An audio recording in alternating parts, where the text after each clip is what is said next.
The Conquest of Jericho. Now Jericho was tightly shut because of the sons of Israel. No one went out and no one came in.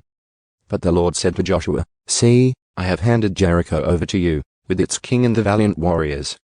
And you shall march around the city, all the men of war circling the city once. You shall do so for 6 days. Also 7 priests shall carry 7 trumpets of ram's horns in front of the ark. Then on the 7th day you shall march around the city 7 times, and the priests shall blow the trumpets. It shall be that when they make a long blast with the ram's horn, and when you hear the sound of the trumpet, all the people shall shout with a great shout.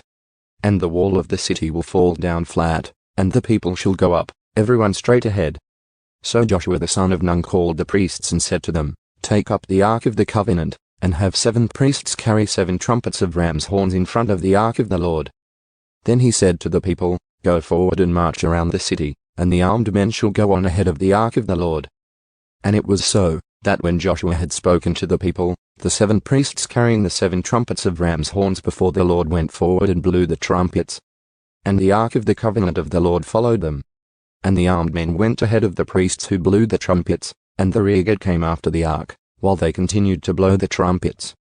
But Joshua commanded the people, saying, "You shall not shout nor let your voice be heard, nor let a word proceed from your mouth, until the day I tell you, shout. Then you shall shout." So he had the ark of the Lord taken around the city, circling it once. Then they came into the camp and spent the night in the camp. Now Joshua got up early in the morning, and the priests took up the ark of the Lord. Then the 7 priests carrying the 7 trumpets of ram's horns in front of the ark of the Lord went on continually, and blew the trumpets. And the armed men went ahead of them, and the rearguard came after the ark of the Lord, while they continued to blow the trumpets. So the 2nd day they marched around the city once and returned to the camp. They did the same for 6 days. Then on the 7th day they got up early at the dawning of the day and marched around the city in the same way 7 times. Only on that day did they march around the city 7 times. And at the 7th time, when the priests blew the trumpets, Joshua said to the people, "Shout. For the Lord has given you the city.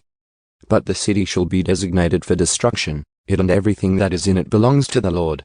Only Rahab the prostitute and all who are with her in the house shall live, because she hid the messengers whom we sent. But as for you, only keep yourselves from the things designated for destruction, so that you do not covet them or take some of the designated things, and turn the camp of Israel into something designated for destruction and bring disaster on it. But all the silver and gold, and articles of bronze and iron are holy to the Lord.